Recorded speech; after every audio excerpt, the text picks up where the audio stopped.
Hello दोस्तों, आज हम लेकर आए हैं आपके लिए एक नई कहानी धोखेबाज साधु की। एक छोटे से गांव में गीता नाम की एक गरीब औरत रहती थी। उसका पति कई साल पहले गुजर चुका था।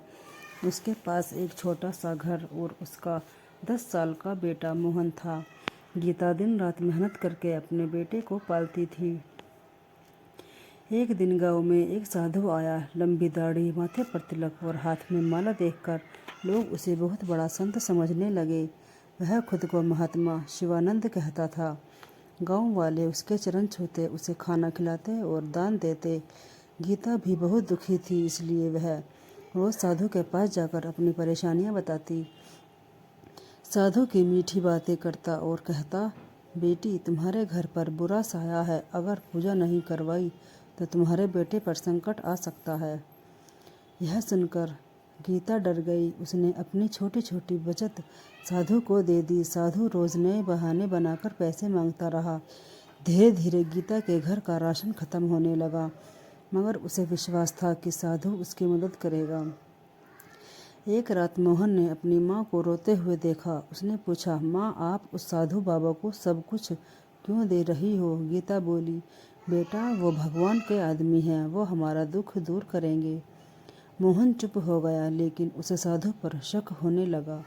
अगले दिन मोहन ने साधु की देखा कि साधु रात के मंदिर के पीछे बैठकर शराब पी रहा था और गांव वालों के पैसों की गिनती कर रहा था। वह जोर जोर से हंस रहा था।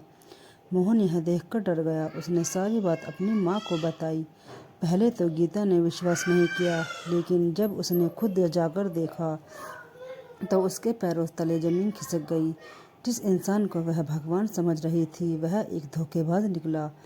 गीता की आंखों से आंसू बहने लगे। उसने कहा, मैंने तुम्हें भगवान माना और तुमने मेरे विश्वास को ही तोड़ दिया। साधु गुस्से में वहाँ से भाग गया। अगले दिन गांव वालों को सच पता चला। सबको बहुत पछतावा हुआ। गीता ने बेटे को गले लगाकर कहा, बेटा, दुनिया में हर भगवा कपड़ा पहनने वाला इंसान संत नहीं होता। असली भगवान इंसान के अच्छे कर्मों में बसते हैं।